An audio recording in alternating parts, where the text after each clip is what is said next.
Welcome to chemistry planet. आज के इस वीडियो लेक्चर में हम डिस्कस करने वाले हैं reduction reactions of monosaccharides. Monosaccharides या तो पॉलीहाइड्रोक्सी एल्डिहाइड्स होते हैं या फिर पॉलीहाइड्रोक्सी कीटोन्स होते हैं।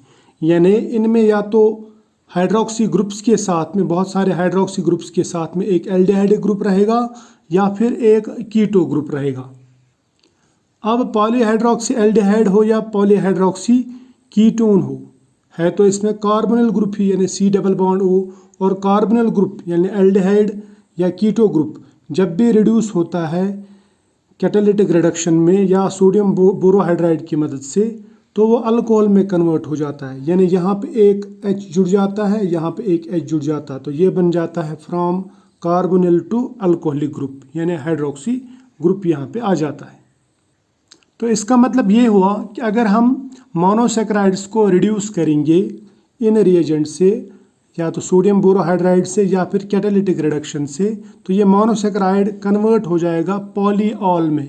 यानी यहाँ पे पॉलीहाइड्रोक्सी ग्रुप्स ही रहेंगे, एल्डिहाइड क्या कीटो ग्रुप नहीं रहेगा। इनको हम कह सकते हैं पॉलीऑल्स या एल्डिटॉल कहते हैं उनको, एल्डिटॉल। फॉर एग्जाम्पल अगर हम ग्लूकोज लेंगे, ग्लूकोज एक पॉलीहाइड्रोक्सी एल्डिहाइड है या एल्डोस शुगर है।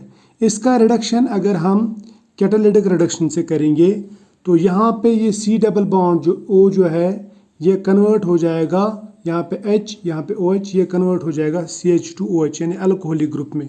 तो ये बन गया एक पॉलीऑल या मैं कह सकता हूँ इसको एल्डिटॉल बन गया।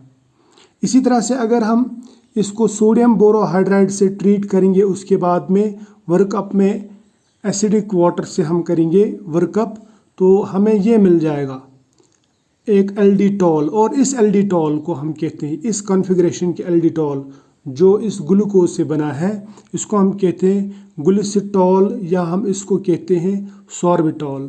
अगर डी ग्लूकोज यूज़ करेंगे तो डी ग्लिसिटॉल मिलेगा या डी सॉर्बिटॉल मिलेगा। अगर हम एल वाला यूज़ करेंगे, एल कॉन्फ़िगरेशन वाला, तो एल ग्लिसिटॉल या एल सॉर्बिटॉल मिल सकता है। और ये जो सॉर्बिटॉल है ये सक्रोज की तरह स्वीट रहता है, लेकिन उतना ज़्यादा नहीं, उसका सिर्फ 60% स्वीट रहता है ये। अब इसी तरह से हम और भी एग्जांपल्स ले सकते हैं। सपोज़ मैंने ग्लूकोज की जगह मैनोस लिया, डी मैनोस। डी मैनोस को भी अगर आप रिड्यूस करेंगे, चाहे आप कैटालिटिक रिडक्शन से करो या सोडियम बोरोहाइड्राइड से करो, तो यहाँ पे ये ग्रुप रिड्यूस हो जाएगा, ये कार्बोनिल ग्रुप अल्कोहलिक ग्रुप में कन्वर्ट हो जाएगा। यहाँ पे एक H और यहाँ पे एक H आ जाएगा, तो ये बन जाएगा CH2OH, जैसे यहाँ पे CH2OH। बाकी सब सेम रहेगा, ऊपर भी जैसे ग्लूकोज में भी यहाँ पे बाकी सब पोर्शन सेम रहा, सिर्फ यहाँ पे कार्बोनिल ग्रुप पे चेंजेस आ जाती हैं। एक कार्बोनिल ग्रुप जो है वो अल्कोहलिक ग्रुप में कन्वर्ट हो जाता है। तो ये जो मैनोस से, डी मैनोस से, ये कैपिटल डी है, कैपिटल डी मैनोस से जो हमें शुगर मिल गया, ये जो इसका एल्डिटॉल मिल गया, प्रोडक्ट मिल गया, इसको मैं कह सकता हूँ कि ये डी मैनिटॉल है, डी मैनिटॉल। और इसको हम शुगर नहीं कह सकते अब, क्योंकि ये पॉलीहाइड्रोक्सी तो है, लेकिन ना तो ये पॉलीहाइड्रोक्सी एल्डिहाइड है और ना ही पॉलीहाइड्रोक्सी कीटोन है। ठीक है। मैनिटॉल ओनियंस में भी होता है और सीवीड्स एक्स्ट्रा में भी ये रहता है। इसी तरह हम बाकी पॉलीहाइड्रोक्सी एल्डिहाइड्स या पॉलीहाइड्रोक्सी कीटोन्स को भी रिड्यूस कर सकते हैं। फॉर एग्जांपल अगर मैं डी गैलेक्टोस ले लूँ, ये पॉलीहाइड्रोक्सी एल्डिहाइड है, इसका अगर आप रिडक्शन करोगे कैटालिटिक रिडक्शन या रिएजेंट सोडियम बोरोहाइड्राइड की मदद से, तो ये हमें देता है डी गैलेक्टिटॉल, या इसे हम ड्यूलसिटॉल भी कहते हैं, ड्यूलसिटॉल, और ये भी डी फॉर्म में ही मिलेगा। अब आते हैं कीटोसिस पे। कीटोस में सबसे सिंपल और इम्पोर्टेंट ये जो एग्जाम्पल है वो है डी फ्रक्टोस। अगर आप डी फ्रक्टोस का रिडक्शन करेंगे, चाहे आप सोडियम बोरोहाइड्राइड से करो या कैटालिटिक रिडक्शन से करो, तो यहाँ पे एक नया कायरल सेंटर जनरेट होगा। उसकी वजह यह है कि इसमें जो कार्बोनिल ग्रुप है वो टर्मिनल नहीं है, वो बिल्कुल अंदर है, यहाँ पे इस पोजीशन पे है, जिस पे ऑलरेडी 3 डिफरेंट ग्रुप्स हैं। अब चौथा अगर डिफरेंट ग्रुप आ गया तो यहाँ पे ये कायरल सेंटर बन जाएगा। ठीक है। अब ये कायरल सेंटर बनने की वजह से यहाँ पे डिफरेंट आइसोमर्स बन सकते हैं जो मैं आपको यहाँ पे बताने वाला हूँ। फॉर एग्जांपल, अगर सोडियम बोरोहाइड्राइड से हमने रिडक्शन किया या कैटालिटिक रिडक्शन किया तो ये जो C डबल बॉन्ड O है ये कन्वर्ट हो जाएगा CH, यानी यहाँ से H और यहाँ से OH जुड़ जाएगा। ठीक है, अब C जो है यहाँ पे कार्बन जो है ये है sp2 हाइब्रिडाइज्ड, यानी ये प्लेनर होगा, ये इस तरह होगा जिस तरह हाथ। तो यहाँ पे अटैक यहाँ से भी हो सकता है, फ्रंट साइड से भी, यहाँ बैक साइड से भी अटैक हो सकता है। तो इसका मतलब यहाँ पे OH ग्रुप राइट को भी जा सकता है, यानी राइट साइड आ सकता है, या फिर OH ग्रुप लेफ्ट साइड आ सकता है, जैसे यहाँ पे आ गया। अगर OH ग्रुप राइट साइड आ गया, क्योंकि अब ये नया कायरल कार्बन बन गया ना, यहाँ पे नया कायरल सेंटर जनरेट हो गया।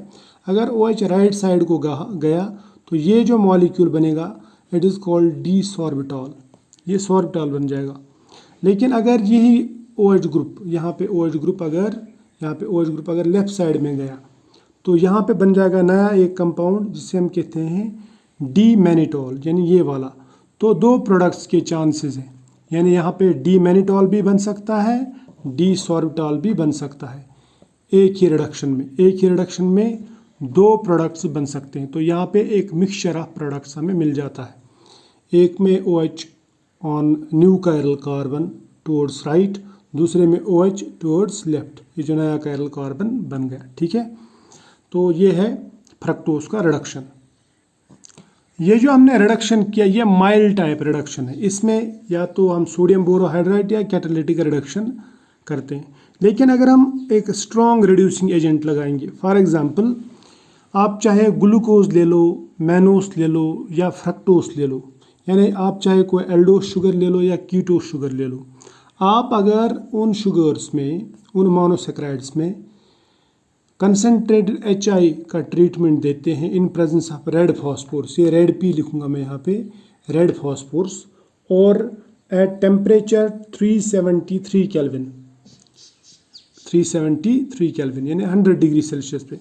तो अगर आप इनको ट्रीट करेंगे इस कंसनट्रेट HI से तो ये HI इनको रिड्यूस करता है और हमें दो तरह के प्रोडक्ट्स मिलते हैं, या तो पूरे के पूरे यहाँ पे जितने भी ऑक्सीजन है वो सब के सब रिमूव हो जाएंगे।